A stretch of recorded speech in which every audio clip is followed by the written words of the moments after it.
Good evening, my dear teacher. Today I'm going to be talking about the 2019-2020 Australian bushfires. To begin with, here's some background information. The Australian 2019-2020 bushfires, informally known as Black Summer, is a period of unusually intense bushfires in many parts of Australia. In June 2019, the Queensland Fire and Emergency Services Acting Director warned of the potential for an early start to the bushfire season, which normally starts in August. Bushfires were already breaking out in Queensland, Australia during June 2019, even though the bushfire season in Australia starts in August. The bushfires started from June 2019 and lasted till April 2020, which is almost 12 months. And these devastating bushfires caused a lot of impacts, ranging from the environment itself to the mental health of the people that had to deal with it for 12 months straight. Before getting more into details, we first must know more on the nature of the bushfires. Bushfires are generally slow-moving but have a high heat output, and this means that it can spread in 2 to 5 minutes, but it can last for days. The most destructive fires usually are preceded by extremely high temperatures, low relative humidity, and strong winds, which combine together to create an ideal condition for the spread of these fires. These uncontrollable fires can start anytime from August and can continue through to April, but some small fires could start in June. The reason they occur in these months is because they have the perfect weather conditions for bushfires. Something to take into consideration is that the Australian climate is hot and dry, and at any time of the year, any part of Australia is prone to getting bushfires, and because of how common they are, Australia has bushfire seasons.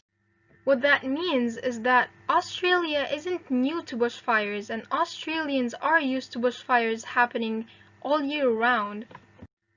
But if bushfires are common in Australia, then why were they so severe in 2019-2020? Well, to begin with, extreme heat and dryness are two important influencers of fire, and on both measures, 2019 was a remarkable year for Australia. Australia experienced its hottest year on record in 2019, with average temperature 1.5 degrees above the 1961 to 1990s average. Some parts of Australia even reached 49.9 degrees Celsius on the 19th of December. Australia also had its driest year ever in 2019, with rainfall 40% less than average, based on records going back to the 1900s. At a very basic level, rising levels of greenhouse gases in the atmosphere change the Earth's radiation balance, allowing less heat to escape the atmosphere, and so more heat is trapped in the atmosphere, which increases the temperature of the Earth as years pass. If we don't take enough action against climate change, intense bushfires are predicted to happen more frequently or even become the norm. Another factor that affected the bushfires was that the Indian Ocean dipole was in a positive phase. This means that the sea surface temperature next to the coast of East Africa was warmer than usual, and the waters next to the northwest of Australia was cooler than usual. How did this contribute to the bushfires? Well, positive dipole events tend to draw away the moisture from Australia and also brings very little rainfall, which are two factors that affect the increase of bushfires and their spread. Sadly, a lot of destruction was caused by the bushfires. Approximately 18.6 million hectares of land was burnt by the bushfires. Looking back in the boat from the lake, it was hard to see anything. The smoke was that intense. The fires were burning. It was so hot. Kangaroos were jumping in through the water, steam coming off them. It was horrific what we saw, and it's something that I never want to see again.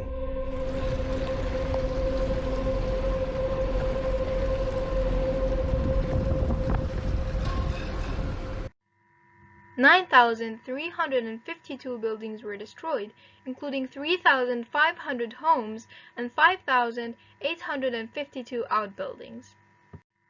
At least 34 people were killed directly by the fire. About 445 people died indirectly by the fire, that is, by smoke inhalation. The bushfires resulted in more impacts that include environmental ones and ecological ones.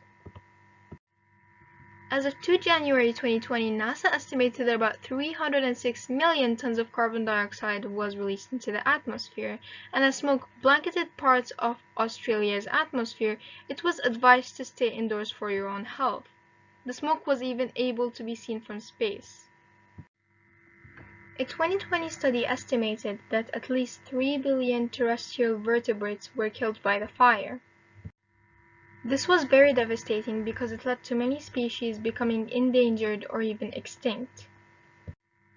An example of this are the koalas, now considered vulnerable to extinction because the bushfires killed about 5,000 of them.